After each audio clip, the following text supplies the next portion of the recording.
Hello, today I'm going to be showing you all how to use the Clip Image feature in Affinity Designer. So, first thing we're going to do is type in some text. I'm going to grab my artistic text tool and I'm just going to come in here and type in the word beach.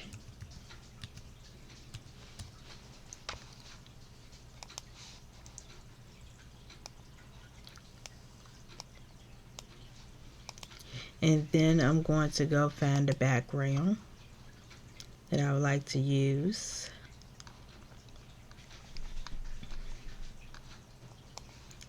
And I'm just going to drag it in. And I want to cover the whole word. So I'm going to drag it across the whole word. And right here, while you have your background on the top, you can go ahead to the opacity and drop it down a little bit so you can see inside of your text to see exactly where your image is going to fall within your text. And now you want to go ahead and up that back to 100. So from here, you're going to grab your background, you're going to drag down, and then you're going to come over into the words and drop it just like that. That's all to it. Now, this is still movable. You can still move this around because you do not have this selected. Once you select the whole thing, you will no longer be able to move it around unless you come to this drop down arrow and click right here on the background. Now you can move it around and resize it to however you like. And then you can close that back up. And you can go ahead and group this together if you're satisfied with your image, just like that. And that's it. And we can do one more. So I'm going to grab my artistic text tool.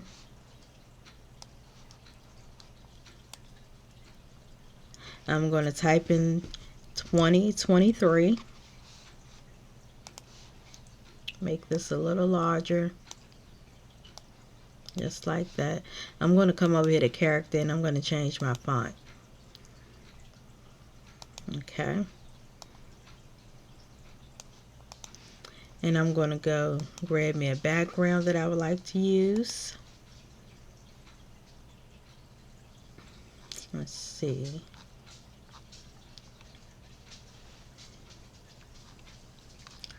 Let's find something pretty. Okay, we can go here. Let's grab this one. Bring that in. Make sure your the letters are selected. And I'm holding shift. And I'm just going to bring that across like that. Back to my layers. And I'm going to go to the background, drag it down, and drag it over underneath of the letters, the numbers, I'm sorry, 2023, just like that. Now you have your background inside of the numbers. And I'm going to go ahead and click on that, and I'm going to resize it like that, just like that. And that's how you clip that inside. And I'm going to show you one more way to do it. Okay, we're going to use the brush tool this time. So I'm going to come over here to my pixel persona. I'm going to grab my brush tool. And I'm just going to select one of these brushes. I'm going to use my right bracket key to make it a little larger. And I'm going to stamp this about 3 times to make it dark, because I want the inside of my brush field to be dark, not transparent. Let's move this up here out of the way. Matter of fact, I'm going to toggle these two off. Toggle that back on. So now you can just see the brush stroke. And it does not matter what color your brush stroke is, because we are going to be covering with the background. So Let's find the background. Let's drag a background in. And we want to cover the whole brush stroke. Make sure the whole stroke is covered. Come down and drag over under the word. Just like that. Now since I highlighted both, I can go ahead and move this around and resize to however you like. And I'm going to make a duplicate of this, holding my Alt. And let's see. I want to go in here and I'm going to come right here to this background and I'm going to delete this. So it turns back to the original color. And I'm going to find another background. I'm going to use this gold. And I'm going to do the same thing. Make sure it's selected over top of the whole thing. Drag it down, drag it over. Just like that. Now it's inside of here. Now, if I want, I can go ahead and make a duplicate of this one. Bring it down, just like that. I can highlight all three.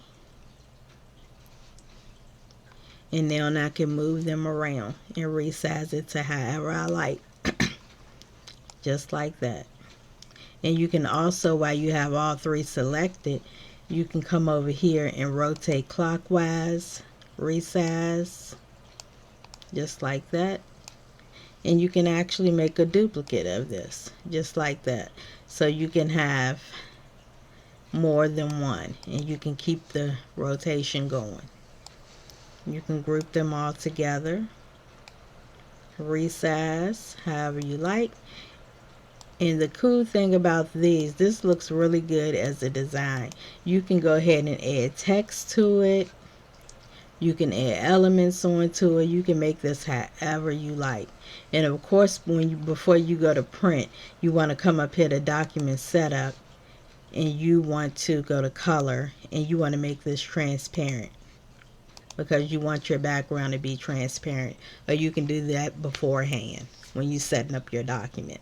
But if not, you can always go to document setup and make it transparent.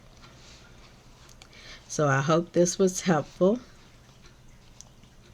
If you have any questions about anything that I did in the tutorial, come back and leave a comment and I will come back and answer.